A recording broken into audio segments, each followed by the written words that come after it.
Are we headed off the fiscal cliff, and what can we do? I'm Scott Bates, President of the Center for National Policy. Thank you for joining us today. With us today we have Marc Goldwein. He is the Senior Policy Director of the Committee for a Responsible Federal Budget.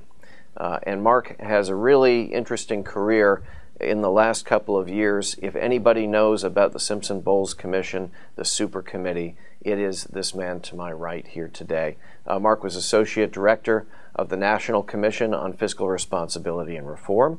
And in 2011, Marc was the Senior Budget Analyst on the Joint Select Committee on Deficit Reduction, otherwise known as the Super Committee. Marc conducts research. He's conducted research for the General Accounting Office, the World Bank, and he writes regularly for The Atlantic. He teaches economics at Johns Hopkins University. He knows more about the fiscal cliff, where we might be headed, than I think a lot of us will ever know. We have a couple quick, pointed questions for him, and we hope that this podcast will be useful for you in your daily work as well. So a couple things, and Marc, thank you very much for coming here today. Thanks for having me. And speaking on, I think, one of the most important issues facing our economic future. First, can you talk to us about something called modified zero, which might be one of the ways to handle this fiscal cliff? Because in essence, I think we're talking about all cuts and tax credits, budget cuts and tax credits, are not created equal. And so what might we do to avoid this kind of sequestration where you use a meat axe to cut everything? What is the economic impact of some of these cuts being proposed, and which ones do you think would better serve economic growth potential, and which would hurt if you took them off the table? Well, this is a good question. I'll start by saying going off this fiscal cliff would be economic disaster. First of all, the fiscal cliff, as you know, is a series of across-the-board spending cuts and effectively across-the-board tax increases. The spending cuts don't decide what works and what doesn't. They just cut everything the same. And they do it in a way that is so immediate that it would put us back in a recession.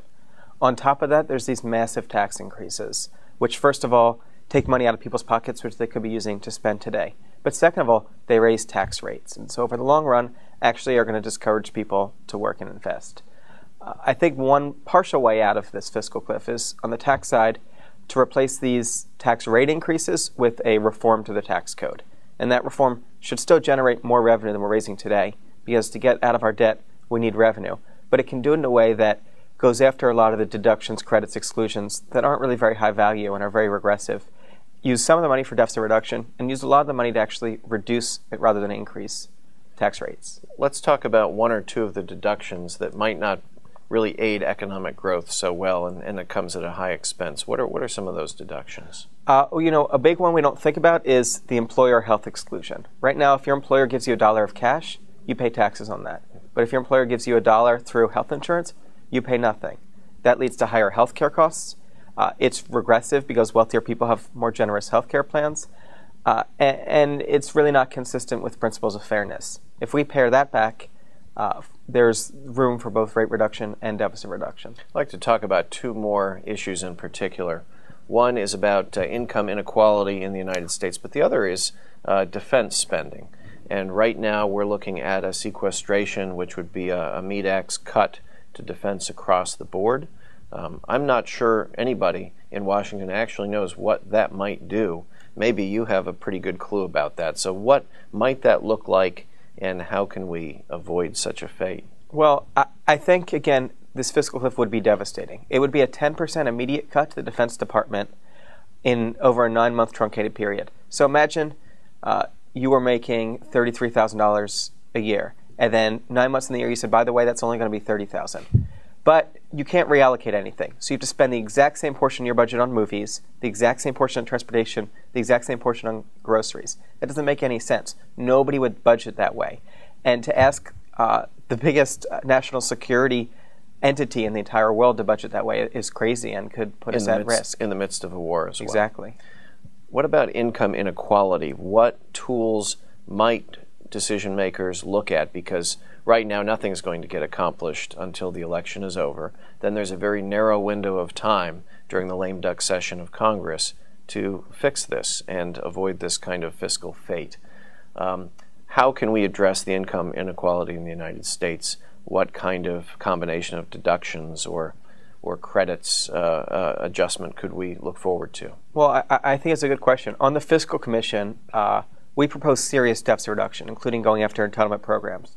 But we did around this principle of making sure we're protecting the most vulnerable. Income inequality really has grown substantially at the top and at the bottom as people have such a high rate of unemployment.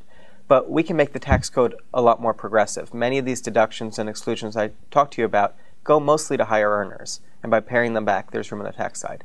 On the spending side, believe it or not, Social Security pays more if you're rich than it does if you're poor.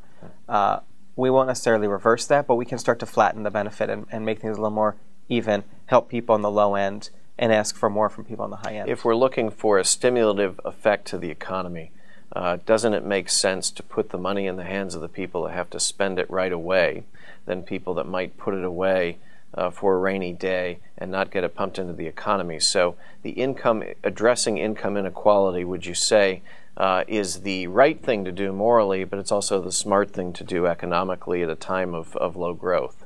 Well, I think that's true in the short run. In the short run, you want money in the hands of people who are going to spend it.